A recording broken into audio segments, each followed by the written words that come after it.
So then, if you awaken from this illusion,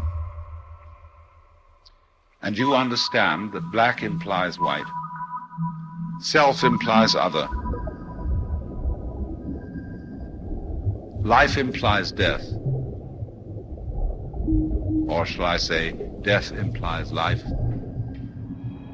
you can feel yourself not as a stranger in the world, not as something here on probation, not as something that has arrived here by fluke, but you can begin to feel your own existence as absolutely fundamental. What you are basically, deep, deep down, far, far in, is simply the fabric and structure of existence itself. Let's suppose that you were able every night to dream any dream you wanted to dream. And that you could, for example, have the power within one night to dream 75 years of time, or any length of time you wanted to have. And you would naturally, as you began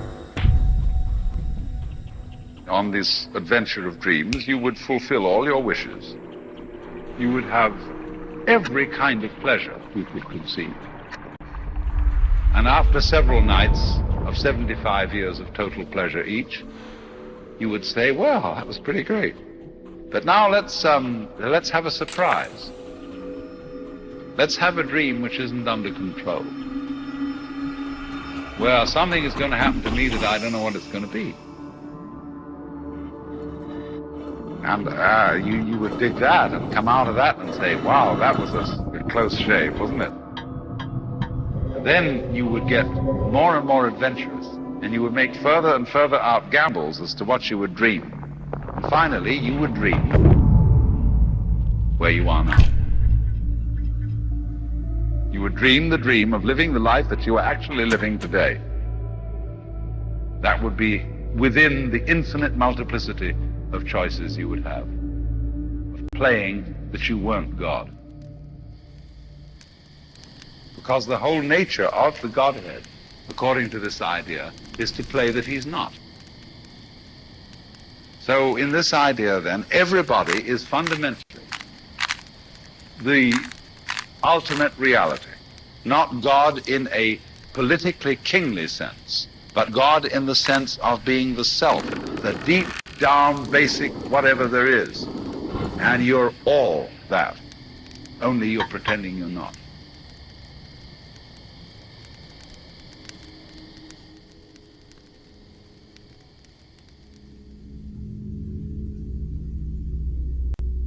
We are all interconnected. You are watching RHTVLive from the Netherlands.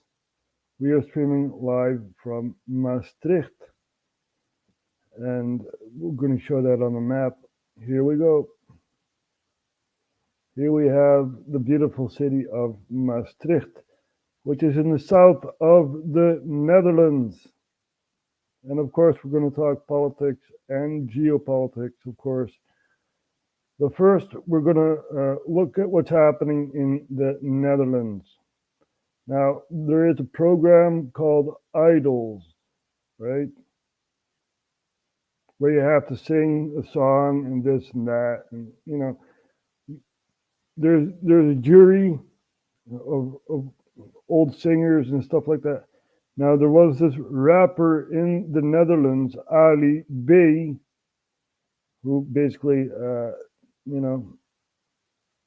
basically had too much ego and was, going on the women offensive, and he was sentenced for 3 years of prison. Yep. We're going to take a look at some images from the court. And of course, we're going to translate where needed. So let's see where Ali Bey is. Here he is. Here we have Ali Bey, who was basically one of the most famous rappers in the Netherlands, and he raped a few women. Yep. So we're going to take a look at this here. Ik wilde geen seks met jou. Nee is nee, Ali, ook voor jou.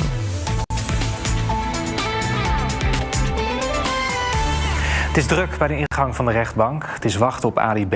Zojuist komt hij daar aan en reageert hij kort op de rechtszaak. Ik heb 2,5 jaar mijn mond gehouden. Ik mag eindelijk praten, ik ga het echt doen. Ik ben bij Jill thuis geweest, omdat ik een affaire met haar had. Wat ze ook heeft toegegeven. Maar ik denk dat jij refereert naar een boosaflevering.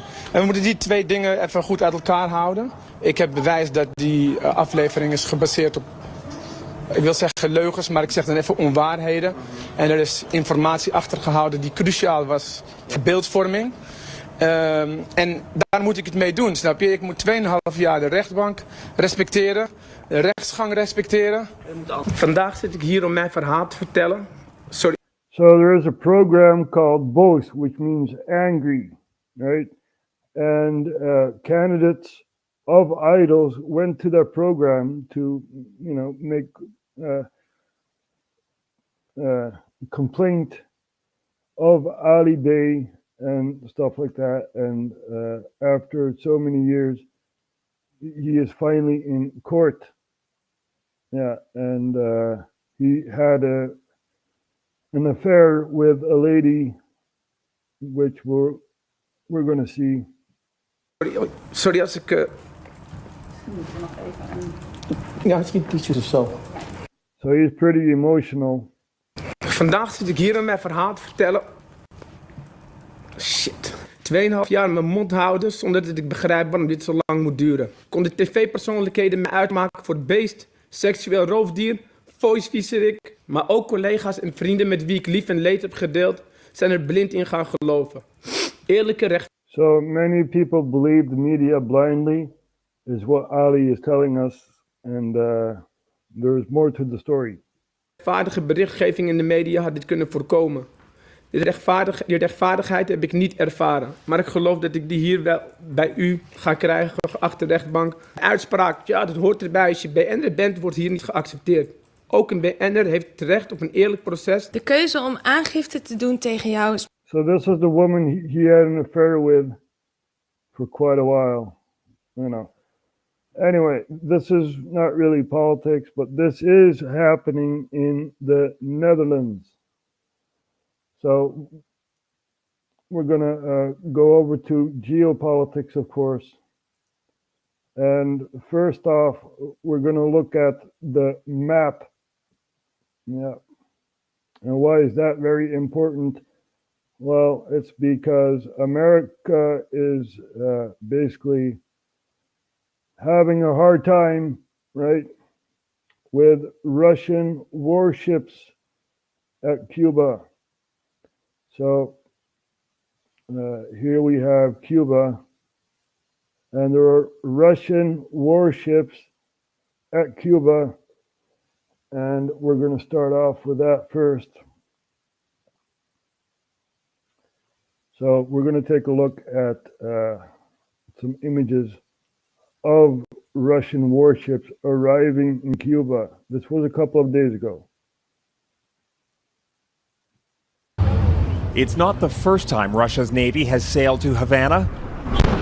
At this tense moment between Moscow and the West, Russian warships and a nuclear submarine on America's doorstep send an unmistakable message. The visiting Russian warships to Cuba are Vladimir Putin's way of reminding President Biden that Moscow can challenge Washington in its own sphere of influence, too. The ships arrived after days of high-precision missile training in the Atlantic. Russia's defense ministry says the vessels are not carrying nuclear weapons, but are loaded with hypersonic missiles. All of it coincides with a visit by Cuba's foreign minister to Moscow. We will see how this unfolds in the coming days, but we have seen this kind of thing before, and we expect to see this kind of thing again. The U.S. insists the Russian visit to Cuba is routine and does not represent an escalation. It's an explicit threat to the peace and security of all the Americas. a far cry from the 1962 Cuban Missile Crisis, which entrenched fears of a Soviet attack launched from the island. These days, Cuba is more interested in an economic lifeline and is even trying to woo Russian tourists. Russia is the only country that has been willing to provide significant help, just as it did during the Soviet era. Russia isn't the only country looking to win hearts in Havana. The Royal Canadian Navy announced one of its newest patrol vessels, HMCS Margaret Brooke, will visit this weekend in recognition of the long-standing bilateral relationship between Canada and Cuba. A sign this tiny nation still plays a major role at a time of global instability. Jackson Prosco, Global News, Washington. History repeats only in different ways, right? So we're also going to take a look at the G7, right? Biden was at the G7, and there's something wrong with Biden, right? I mean, look at the guy. He's like a robot, right? So let's see if we can, here we found it. There we go. The meme of the day, what this country needs are more unemployed politicians. So Liberal Hive Mind, thank you for posting it. And we're going to take a look at this. Tape. All right, folks, so it's the G7, and Joe Biden, leader of the free world, is out there really setting the tone. Yeah, no, not really, but you could certainly tell that I'm setting a tone of utter disappointment and disbelief. What the frick am I even watching? Joe Biden's supposed to be there as the leader of the free world, but instead he's there getting chaperoned by other G7 leaders.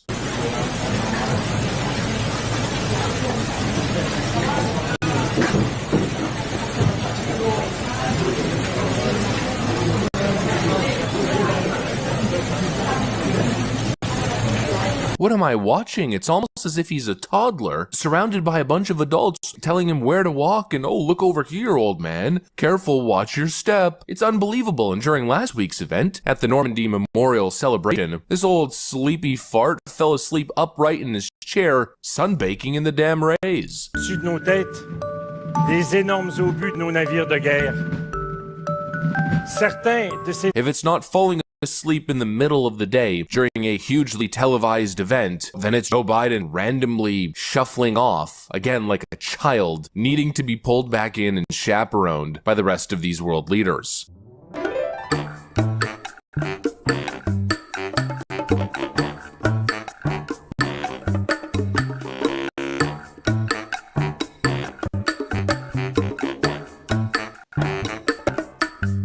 You know that we've become... I just see that he was totally lost, man, you know.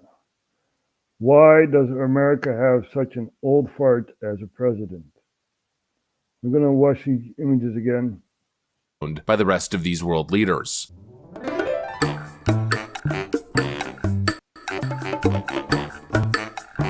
Sleepy Joe's wandering off.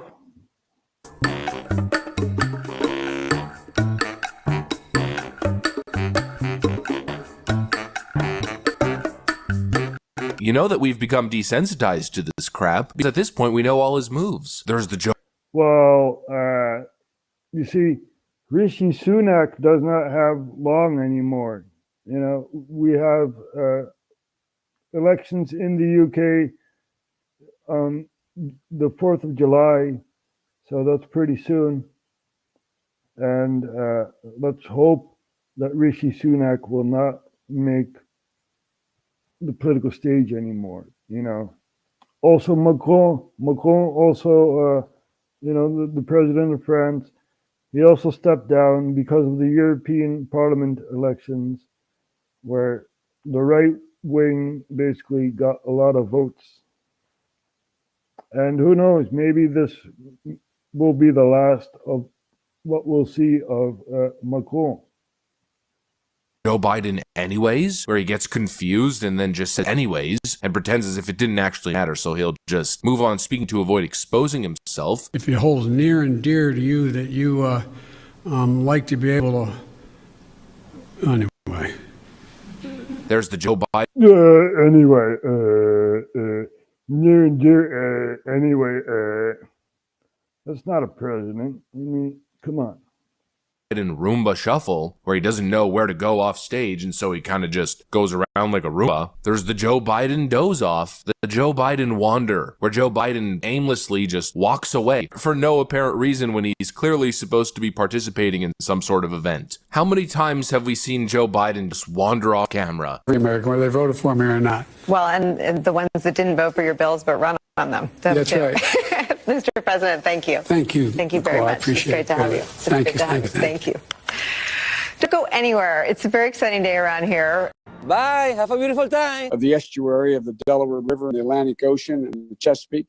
And so the whole point of this is that we can do a lot to deal with endangered species. And one of the things I would like to raise is that we have to deal with this on an international basis as well.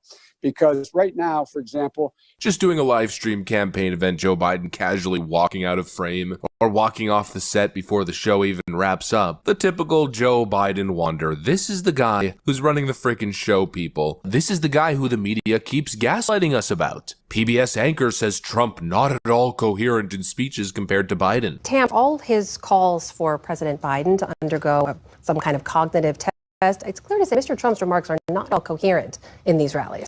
Mr. Trump's remarks have never been super coherent in his rallies. I'm not sure that I can weigh in on how much they have veered in the last couple of months, but this split screen has always been there, will always be there. They are different people. It was an implicit split screen with Trump. It was an effort by Biden and his team to draw a contrast with his opponent without saying his name. Trump is literally crazy on stage, and I say it not in a good way.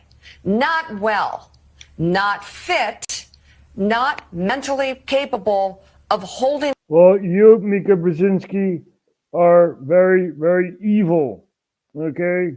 You give the wrong news. Yeah.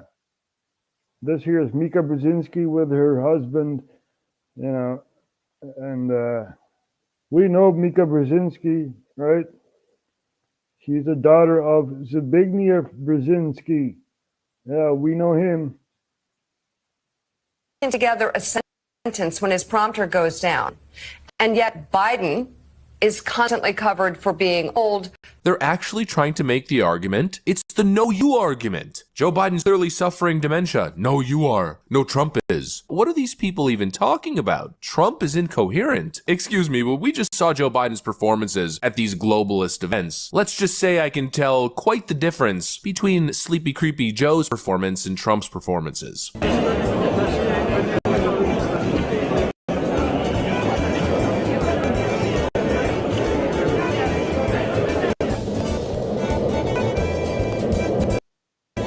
You actually see Joe Biden wandering off, and Trump, you know, when he takes stage, he just pushes aside someone, you know, I'm the president, man, you know, so here, take a look at this again.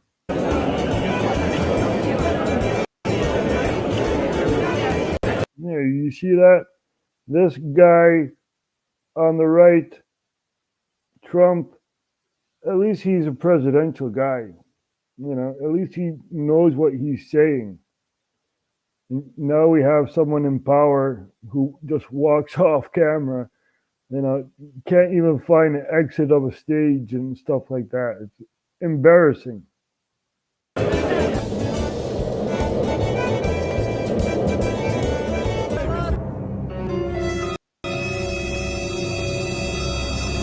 Flashback. Become totally dependent on Russian energy if it does not immediately change course. Soon after. This has to be a joke. I do not believe this is happening. Yeah, I don't know. Seems pretty based and badass to me. But we're supposed to believe that Donald Trump's the one with cognitive issues. He's the one who's not at all coherent. It's Joe Biden who's the competent one. Let's just dispel that, shall we, as if we haven't already with his pathetic performance at the G7. Here's Joe Biden at the White House, forgetting he shook someone's hand exactly 3 seconds after he shook that person's hand. Look at the utter confusion in this man's face.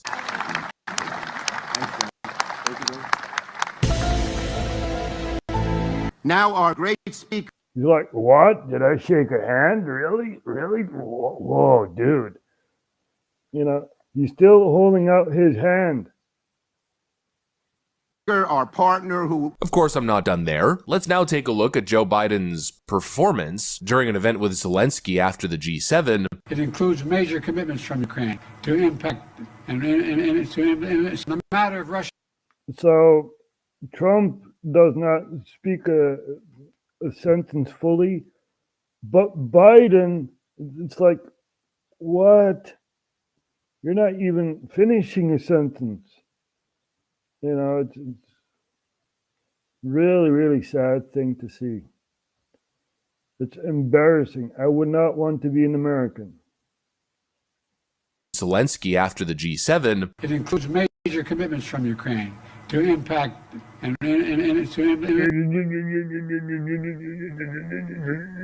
This is elder abuse, man. You know, put this guy in a home, right? And, you know, that's it.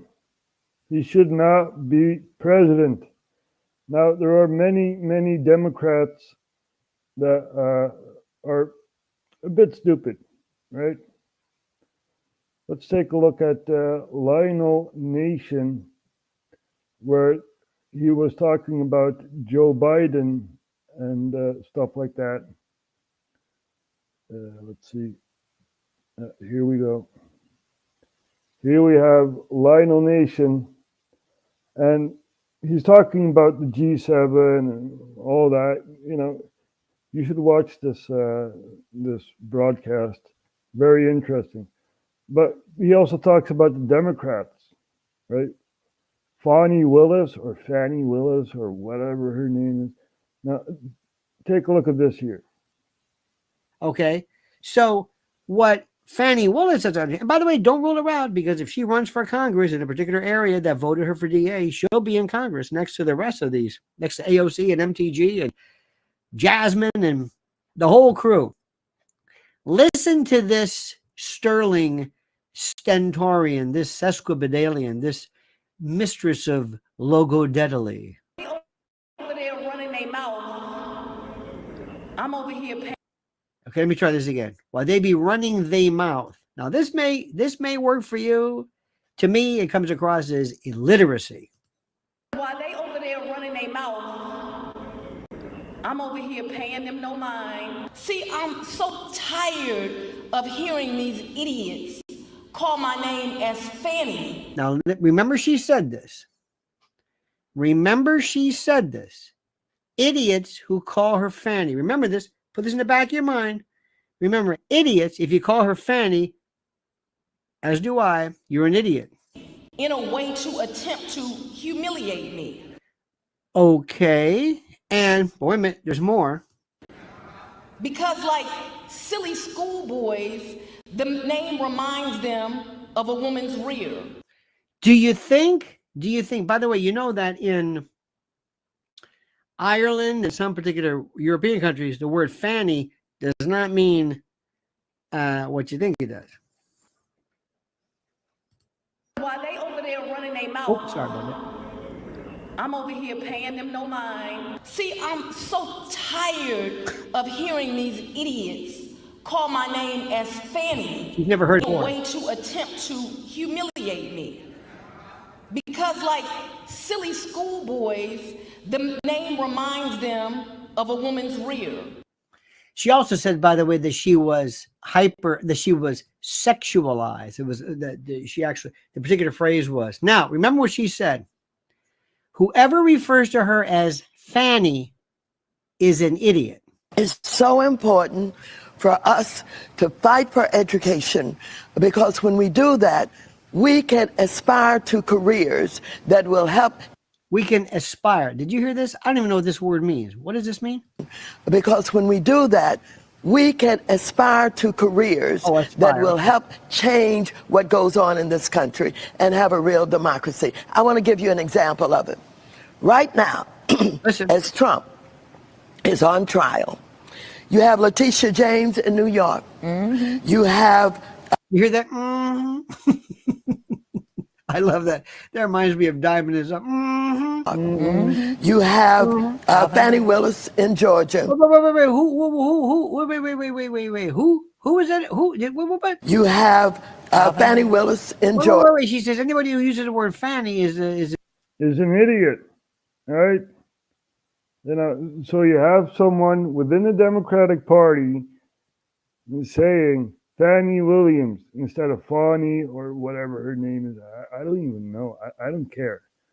You see. But you're an idiot when you call her Fanny, and we see Maxine Waters, someone from the Democratic Party, calling her Fanny. So she's an idiot. She's an idiot. Maxine Waters is an idiot. Now, there are more idiotic people that we'll see, such as Dr. Fauci. Do you guys remember him, Dr. Fauci? Right? Well, let's take a look at Dr. Fauci. And this here is a very interesting video where we see Dr. Fauci say, you have to be vaccinated, you have to wear a mask and this and that. You know, it's amazing. It really is amazing. The mask mandate and the social distancing was something that Dr. Fauci made up, right? He made it up. It's amazing. And all these other doctors from Europe and other countries just say the same. They say exactly the same. If you're unvaccinated, you're not going to get work and stuff like that. You know, it's very sickening. But first, we're going to see a doctor who was a doctor during the COVID pandemic, right? It's a plan. We know Event 201 and stuff like that. It's a plan. So he's speaking out of experience, right? Talking to Dr. Fauci, basically saying Dr. Fauci was wrong. We're going to take a look at this here. Recognize Dr. McCormick for 5 minutes of questions. Thank you, Dr. Wenstrup, Chairman. It's been insinuated that politicians, only bloggers, only conspiracy theorists are disagreeing with you. I want to point out that I'm probably the only member of Congress that actually treated patients during the pandemic from the very beginning to the very end of the pandemic, during night shifts in the ER. Thousands of patients during that time. And in 2020, I was censored. My medical license was threatened because I disagreed with bureaucrats. Literally taken off the internet as a person who is treating patients with leading edge technologies, developing theories, but doing my very best, but being censored by the United States government for the first time, stepping in and taking the place of medical professionals as the experts in healthcare. Any dissent surrounding COVID-19 treatments, mask mandates, and any public policy surrounding the pandemic was immediately labeled as anti-science. I watched as public health officials and politicians told my patients what treatment options were best for them, regardless of their comorbidities or their medical history. Despite my education and my training and my experience, my opinions were relegated to conspiracy. So here we have a doctor knowing what he's doing, right? He's on the field, basically. And, you know, Dr. Fauci says, we're going to ban him. You know, we're going to ban him. He has other capabilities of solving the problem, so we are going to ban him. The freedom of speech is gone in America. Misinformation by so-called healthcare experts who had never treated a patient throughout the entire pandemic. This has been a black eye on the medicine and has highlighted why government should never insert itself in between patients and their healthcare providers. American people deserve to make medical decisions through conversations with their physicians rather than politically motivated mandates. Dr. Fauci, did you ever treat a patient for COVID during the pandemic? I was part of a team that was at the NIH that took care. We didn't take care of many of them. Okay, so now. Oh, you were at the NIH? Yeah, National Institute of Health. Okay. The National Institute of Health, they said they were making, a virus, basically. It's amazing. Really is amazing. Not hands-on. Got it. Thank you. Why would I be criticized by a bureaucrat for doing my very best as a healthcare? This is a rhetorical question. But why? Why would the government, who's never treated a patient for COVID, you can read all the things you want, but you're not there. You're not seeing patients. You're not watching people die, intubating patients right there with that disease in your face, watching it happen, watching the development of this disease and actually learning from it. But I'm being told by bureaucrats what's right and wrong. And what's funny is everything I was censored on, I was proven to be right. Pretty crazy, isn't it?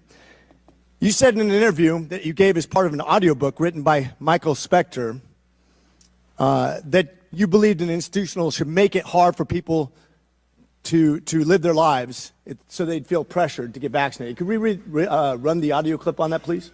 You think can be done about it? I have to say that I don't see a big solution other than some sort of mandatory vaccination. I know federal officials don't like to use that term. Once people feel empowered and protected legally, you are going to have schools, universities, and colleges are going to say, you want to come to this college, buddy? You're going to get vaccinated. Lady, you're going to get vaccinated. Yeah. Big corporations like Amazon and Facebook and all of those others are going to say, you want to work for us, you get vaccinated. And it's been proven that when you make it difficult for people in their lives, they lose their ideological bullshit and they get vaccinated. Thank you. Are all objections to COVID vaccinations ideological bullshit, Dr. Fauci? No, they're not, and Thank that's you. not what I was referring to. Well, in reference to making it hard for people to get education, traveling, working, I'd say it very much was in context. And I take great offense to this. Miss Allison Williams testified. You're not the only one who takes offense of this, right? I take offense of this too. Because, the government of the Netherlands said, you're not allowed to shake hands. You're not allowed to do this. You're not allowed to do that. You have to keep your social distancing. You have to wear your mask, right? Idiotic, man. It's really idiotic. Before this committee about losing her job because she sought an exemption for ESPN's vaccine mandate, which came from recommendation from bureaucrats like yourself. She and her husband were actively working with a fertility expert, a physician, on how to get pregnant, and agreed with the premise that she was young, healthy, wanted to get pregnant, and shouldn't get the vaccination for medical purposes. But she was fired because you made it hard, just like you said in your statement, because you didn't want to make sure that the ideological bullshit got in the way of her working, of living her life, of making a medical decision with her healthcare professional. I think America should take great offense to this. That's exactly what you meant when you said making it hard for people to live without getting a vaccination. You affected people's ability to work, travel, be educated, to actually flourish in American society, to self-determine, as we're all given God-given rights. Dr. Fauci farted basically, we all needed to sniff his fart, amazing. It really is amazing. We've had 2 years of bullshit, right? Bullshit, crap over us because government said so. It's really disgusting, man. It really is. Shame on you. Dr. Fauci, you've become Dr. Fear. Americans do not hate science. I don't hate science. The American people hate having their freedoms taken from them. You inspired and created fear through mass mandates, school closures, vaccine mandates, that have destroyed the American people's trust in our public health institutions. This fear you created will continue to have ripple effects over generations to come. You have already seen its effects in education, in the economy, and everything else. Quite frankly, you said, if you if you disagree with me, you disagree with science. Dr. Fauci, I disagree with you because I disagree with fear. And with that, I yield. Thank you. Thank you. Someone standing up against Dr. Fauci. We also have Marjorie Taylor Greene, showing all these cards and stuff like that. And, Dr. Fauci at a baseball game, not even, social distancing himself, not wearing a mask and stuff like that. It's amazing. It really is amazing. Rules for thee, but not for me. Now, that's not how it works in my world, right? That's not how it works. America is losing their freedom of speech. And we're going to watch Candace Owens, right, interviewing someone else who criticized Israel. You're not allowed to criticize Israel anymore. It's really, really amazing. Now, let's see if we can find that clip. Here, we found it. Let's hope this works. All right, guys, happy Friday. Nothing too controversial today. Just one question. Is America a sovereign nation, or are we being controlled by Israel? I know that question someday is probably going to get me arrested. I know this anti-Semitism bill is making its way through Congress. And I don't know if we're going to be able to have free speech anymore. So let me get it all out while there's still time. Well, what we have coming up for you is Brianna Joy Gray. She's the former press secretary to Bernie Sanders, and she probably has something to say about that question because she recently fired from the Hill. She claims it's because she criticized Israel. Is Brianna just anti-Semitic? I'm going to let you decide because I believe that you can decide when you hear people in their own words. That's what's coming up today on Candace.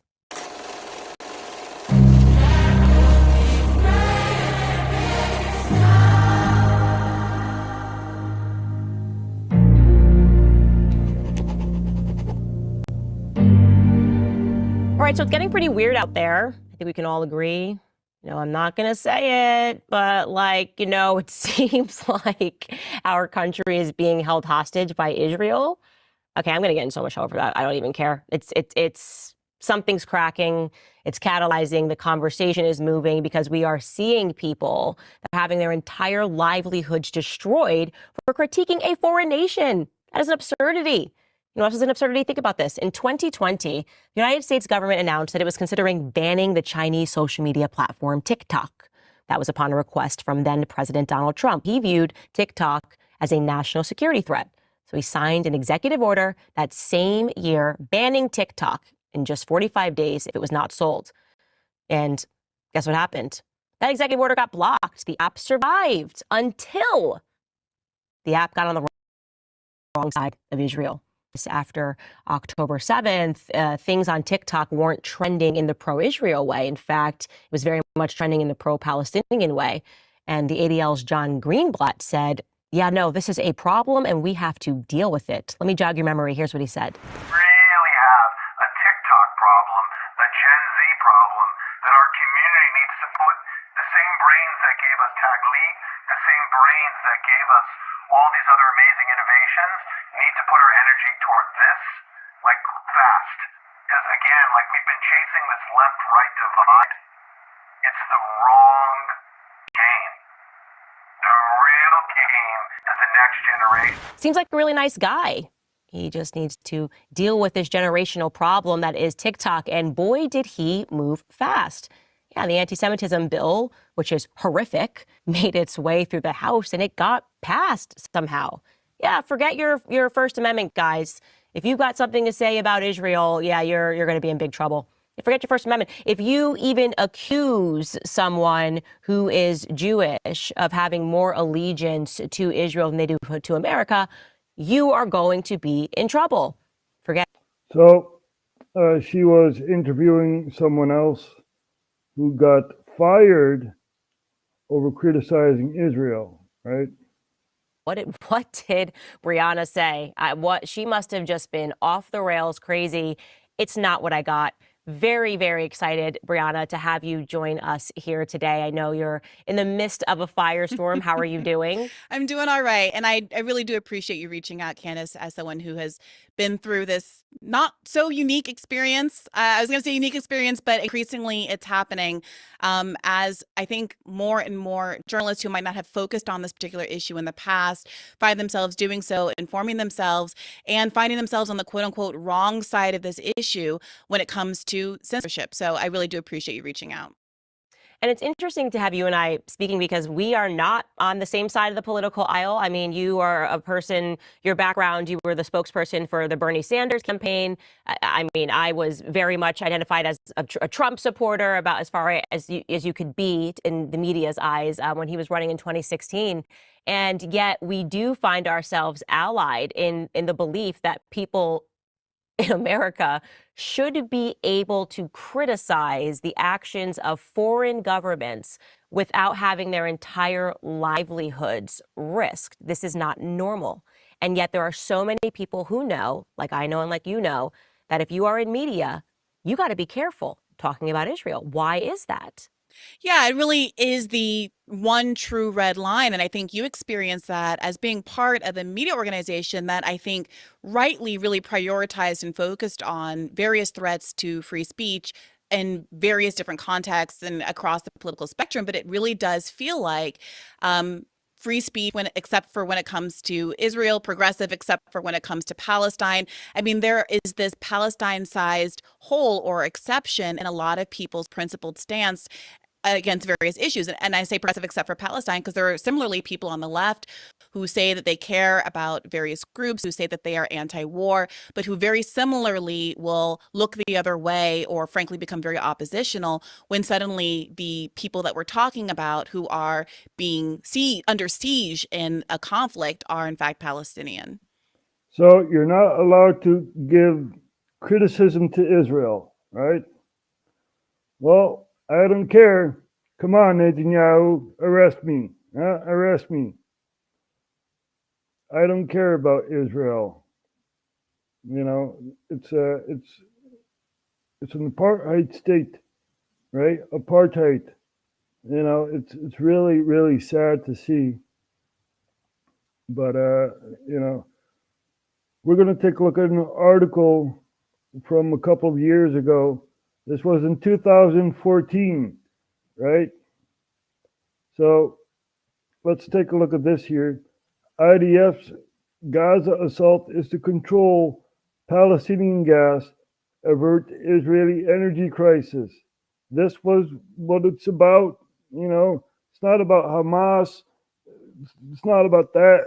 It's about the gas off the shore of Palestine. You know, off the shore of Gaza. And it's like, oh my God, man, really? Really? Israel's defense minister has confirmed that military plans to uproot Hamas are about dominating Gaza's gas reserves. You see? That's what it's about. That's why Gaza is being attacked. You may say there are Israeli hostages and stuff like that, but there are also Palestinians in Israeli jails that have been there for 20 or 30 years or so, you know. So basically they wanted an exchange, you know, and yeah, they're not allowed to do that. Nope. So it's all about gas. It's all about energy, man. You know, people need to realize this. So, you know, it's insane. It really is insane. And we're going to show the map again so you guys have a better view of what's really happening. So here we have Israel, right? And if we zoom in, we see the Gaza Strip. Very, very small piece of land that's still in the hands of the Palestinian Authority or Hamas. Here we have the Gaza Strip, right? And, it's very, very sad. So there is gas offshore, and this is why they're attacking Gaza. This is the main reason why they're attacking Gaza. We know that Hamas was created by Israel. We know. This is how you have an enemy in your own hands. This is how the globalists do it, right? Remember the Mujahideen?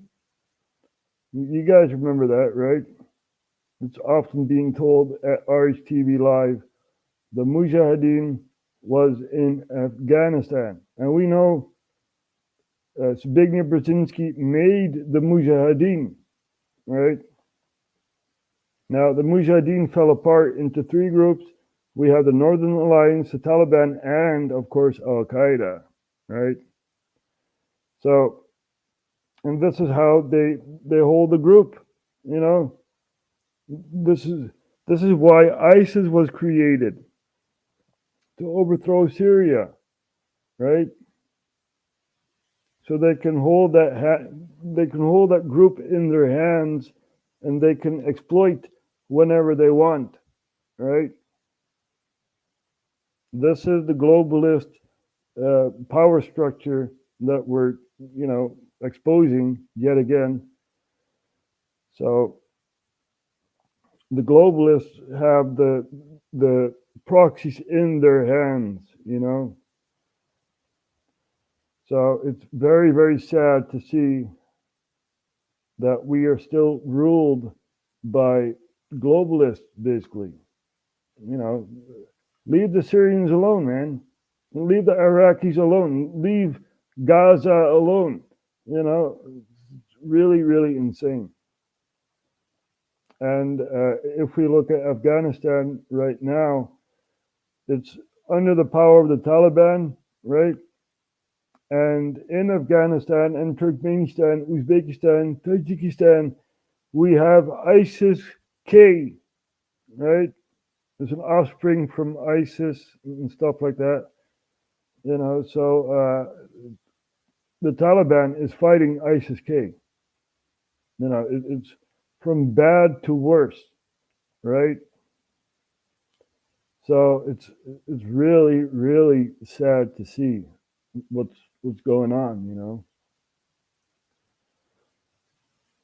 Who knows, maybe I will be arrested or something along those lines because I give criticism to Israel.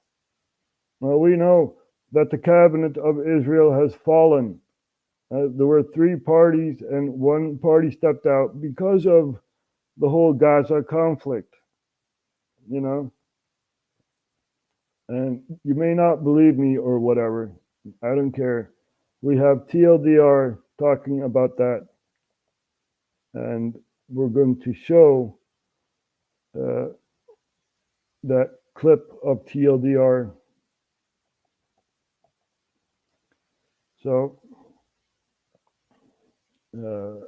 we have that clip right in front of us. And of course, we're going to show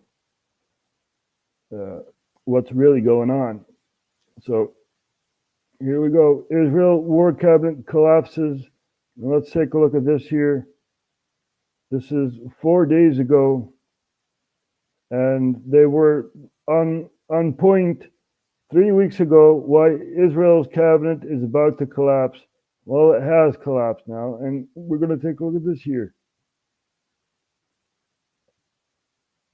On Nebula. Oh, first we have to rewind. You by Nebula.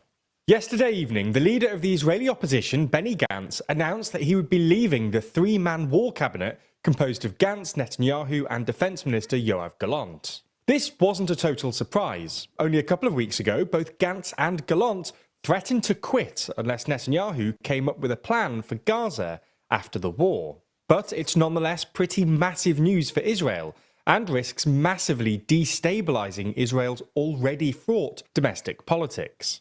So in this video, we're going to have a look at why Gantz pulled out, what might happen next, and why this might not actually be as bad news for Netanyahu as it first appears. Before we start, if you haven't already, please consider subscribing and ringing the bell to stay in the loop and be notified when we release new videos. So, to understand this story, we need to start with a bit of context. Before October the 7th, Israeli Prime Minister Benjamin Netanyahu led a coalition government that relied on a couple of far-right Israeli nationalist parties, led by National Security Minister Itamar Ben-Gvir and Finance Minister Bezalel Smotrich, for its narrow majority in Israel's parliament, the Knesset. Netanyahu had in the past refused to form coalitions with these parties on the grounds that they were apparently too extremist, but he was forced into it after his usual coalition partners refused to govern with him after the November 2022 election, largely because Netanyahu was, and still is, facing a litany of plausible corruption allegations from his previous stints in office. This government was immediately unpopular, but it only became more so throughout 2023, when it tried to force through a series of controversial reforms to Israel's judicial system. Netanyahu's unpopularity and controversial politics meant that, after the Hamas attacks, it wasn't clear that his government had the political legitimacy to lead Israel during its time of crisis. To steady the ship and limit the influence of the far right, opposition politicians offered to form a national unity government. Netanyahu couldn't really refuse, and October the 11th, a three-man war cabinet was formed, including Netanyahu, Defense Minister and Likud MP Yoav Gallant, and Benny Gantz, a former IDF chief and the leader of the National Unity Party, who's basically the main opposition politician in Israel. However, over the past few months, the war cabinet has slowly fallen apart, largely because Netanyahu has refused to explain what his plan is for Gaza after the war. Things finally came to a head last month, when Gallant and Gantz publicly demanded that Netanyahu describe a day-after plan for Gaza. Then, on May the 19th, Gantz delivered an ultimatum, saying that there is no plan.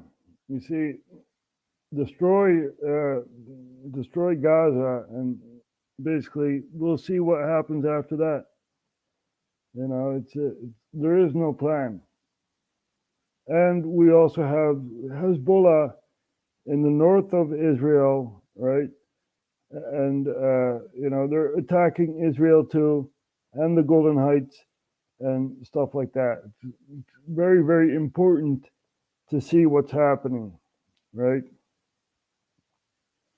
So we have that going on, and there's so much to tell, man. You know, there's still a war going on in Sudan, right?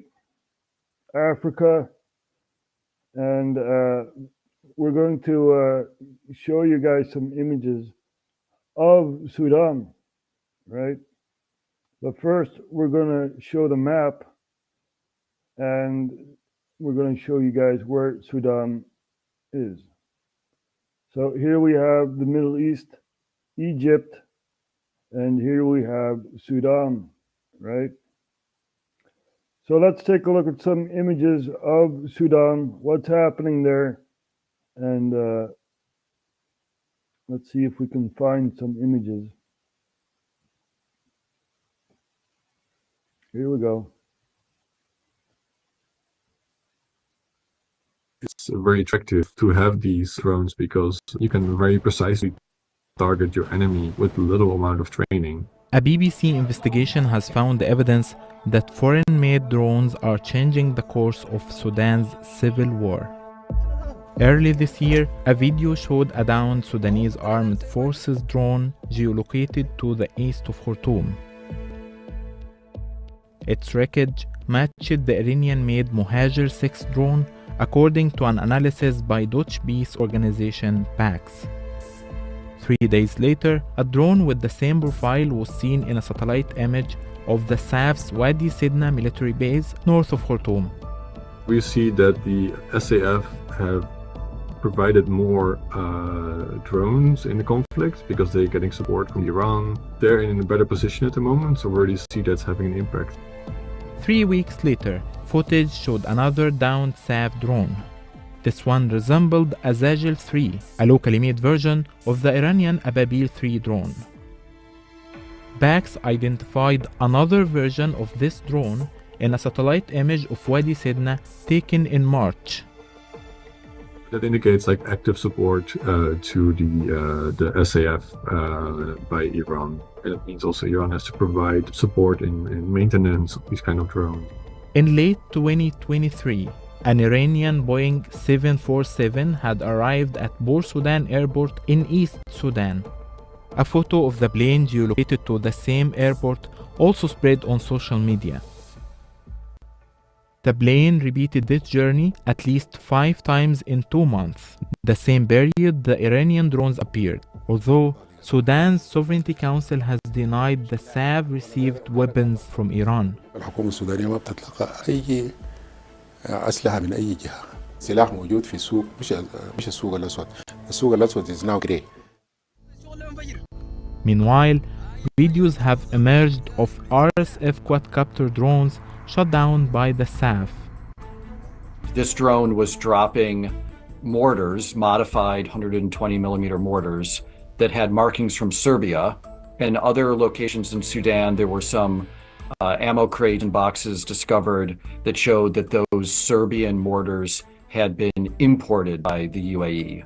A 2024 UN report accused the RSF of acquiring weapons from the UAE. A UAE government official denied providing arms in a statement to the BBC. Of course he'll deny it, you know? It's like, oh, we're not involved. Nope, we're not. Even though they're like Iranian drones and stuff like that, you know, it's really amazing. So the war in Sudan is being waged not only by opposing forces in Sudan, but also proxies. We have the general in Libya, Haftar, right, supporting the RSF, and we have other parties supporting the SAF, right? And you know, it's one big shit show, as Mr. Green Thumbs or someone commented on that. Yeah. Oh, it's the biggest half. You're right. It's one shit show. Yep. That's it. But we know what's going on. We know the power structure, right? It's been explained many, many times in RHTVLive. So, you know, we are awake. And we draw the line. We say no more, right? I want a government that works for me, not me working for the government, right? That is not freedom. We're supposed to be free, and we're not. We're basically not. So I'm going to show you an image that I found on Facebook, which is very, very interesting and tells a lot, you know. It's about taxes, right? So we're going to take a look at the Facebook account and see if we can find that. Lots of stuff have been posted, you know, so we have to search for it. Let's see if we can find it out here. So we're going to share the screen.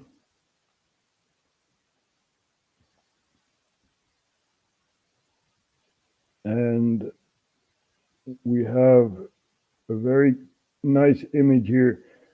They don't need your tax money. They can print as much as they want. It's about keeping control and keeping you struggling, right? This is what they want. This is how they can have power over us, you know? Very, very sad, but we are awake and we know what's going on, right? We know what's going on. We also have President Putin talking about a peace plan, right? Where he says NATO needs to leave the east of Ukraine. And basically that's our territory now, you know. So let's see if we can find that clip of President Putin saying there is a peace deal, peace proposal, basically, and the West needs to listen to that. So we're going to take a look at President Putin with his peace proposal, right? Here we have Putin making a peace proposal. Today, we're making another real peaceful proposal, a proposal of peace. If they refuse once again in Kiev, it is their business. It is their choice to continue this bloodshed. The reality on the ground will keep shifting and not in favor of the Kiev regime. And the conditions for the talks will change as well. Let me emphasize that the gist of our proposal is not just a ceasefire or a temporary truce, as the West wants it.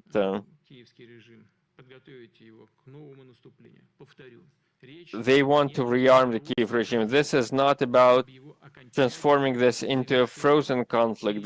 We want to put an end to this conflict. Once again, I would like to say that as soon as Kiev agrees to this turn of events as we propose it today, as soon as they agree to withdraw the troops from the Zaporozhye and Kherson regions and the People's Republic, we are ready to launch these talks without any delay. So there you have it, right? Putin putting a peace proposal on table, and the West needs to listen, right? Because as I've shown before, the U.S. or the Russian fleet is at the U.S. border, basically, you know, doing drills with Cuba and stuff like that, you know, so yeah, history repeats. And let's hope that history will repeat itself again. During the Cuban Missile Crisis, we saw that it was peacefully resolved, you know, even though for Cuba, it was not very good. There were sanctions put on Cuba and stuff like that. So, yeah. Anyway, I think I've said enough for now. We will be back Sunday, right? Giving geopolitics again. And we're going to close off with our esteemed colleague, or not really colleague, but, you know, Samson. Yep. And if you've watched RHTVLive frequently, you know who Samson is. So we're going to take a look at Samson, and then we're going to close off. We'll be back Sunday after the game.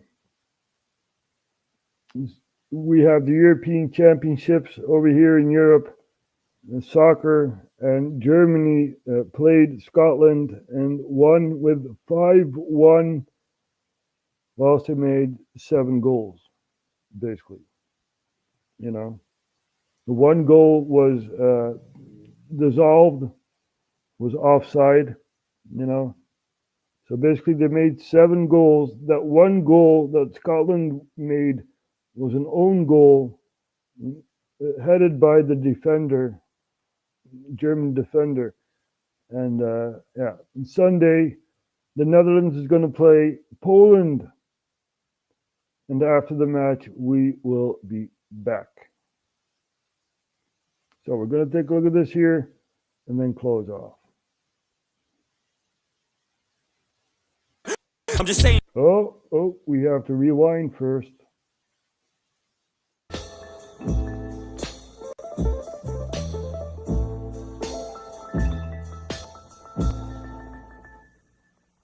I'm hurting. I can feel my money draining. They take everything I make and you wonder why I'm complaining. I break my neck to make this money that they just come and take it from me. My wages ain't that great in the first place. I should be paying you nothing, but they keep on coming and they keep on taking. These motherfuckers go ham on me every time I bring them the bacon. And I wonder what it's for. Ukraine, great funding a war. Have we spent enough yet? Should I guess not? Look, here they come for some more. Fuck me, I'm sore. Sucks being poor. You had the same job for the last 6 years, wasn't struggling before. Back when Trump was in office, fuck all the junk that they called him. I never saw any of the shit that people always said he was in the comments. All of it was nonsense, I ain't even trying to ride him either. I'm just saying you gotta admit that shit was fine when he was the leader. It was fine when he was in charge. I never saw bills as high as they are. I never got chills just literally thinking about filling up my car. It shouldn't be that way. I don't care about Russia or Ukraine, but I do care about my own country. Is that insane? I care a lot about all the tons of money that we're paying, because it's mine, not yours, and I'm the one that feels the pain. I get taxed on my fucking ass for every dime I make. It'd be fine if they would spend my money wisely, but no way. It'd be great if they would take it and pay for important shit that benefited you and me, and not just wage wars with it. And where the fuck are all the liberals? I thought you stood against this shit. I thought the war machine was your enemy. Now you're friends with it? Now you wanna go to war? Now you wanna fight? Now you wanna pick sides in a feud where everyone is white? Now you wanna get involved and go and blow a person up? I'm just saying, I'm surprised this altercation ain't diverse enough. No one deserves this stuff. I just don't believe the tears you weep. Countries where brown people get bombed every day. I don't hear a peep, you fucking hypocrites. Thought the race thing was your shtick. I thought as long as white people were involved, you don't give a shit. Those are your words, not mine. I'm just wondering why. Why do we have endless money for them and none for Hawaii? Why is it every time Zelensky needs a loan from someone, we're the only ones that give it to him like we owe him something? We got issues of our own here at home that no one's discussing, and they keep growing cause no one in power is gonna do nothing. We're stuck. How the fuck we gonna help somebody else when we can't even reach inside our own pockets to help ourselves? We could allocate that money to our own people in different ways, to clothe and feed and bathe and let them know it'll be okay. We could definitely do that. Don't tell me it's not that simple.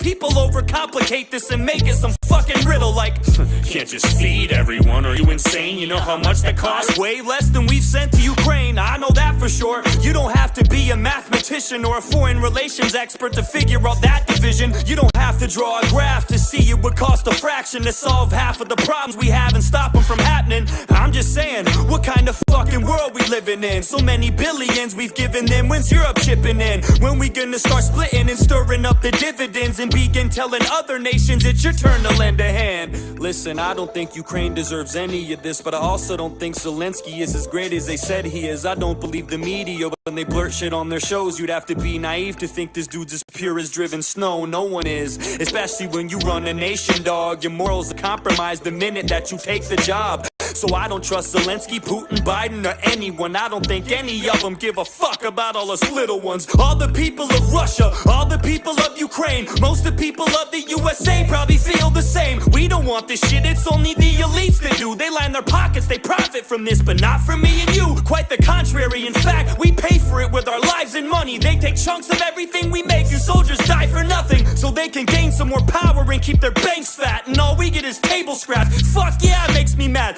Fuck yeah, I get upset. We're constantly ignored. Why the fuck I gotta pay for this? I don't want this war. How the Pentagon have $6 billion unaccounted for, but when I do my taxes, I'm afraid to be $1 short. I'm afraid I'll go to jail. I'm afraid I'll do some time if I don't pay you back the money that you wasted. That was mine. I can't keep quiet anymore. It's impossible to shut up. I'm sick and tired of being responsible for all your fuck-ups. But the question is, what we gonna do about it? There's never a plan of action. All we seem to do is shout it, and I'm guilty of it too. Always bitching and complaining, never walking, always talking, always lipping off and saying I'ma do shit, but I don't. And to be honest with you, that's the reason I don't make a lot of songs, and that's the truth. I'm sick of bumping my gums. I'm tired of flapping my jibs. Something needs to be done, and I don't know if rapping is it. We need a real solution, but we need to get together first, because unless we're all in this as a whole, it'll never work. However, what do I know? I'm just a moron with a pen, but there's power in numbers, and there's more of us than them.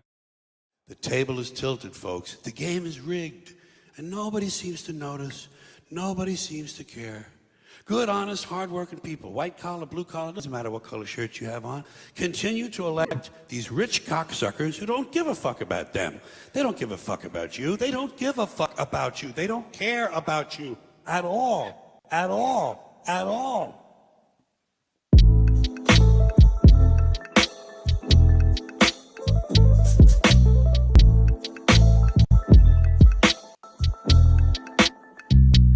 Now, you guys remember what I said about NIH making a virus, right? Gain of function research. Now, let's take a look at this here before we close off. We have one other article to show. Let's see if we can, here. NIH admits gain of function. Just put that in the search bar, and here you go. The National Institute of Health has acknowledged that it funded gain of function research on bat coronaviruses at the Wuhan Institute of Virology in China. Now, what did Dr. Fauci say? I was in a group with the NIH. Yeah, you were making viruses. That's what you were doing, Fauci. We know. We know. You should be in jail. Anyway, I thank you all for watching, and I'll see you guys.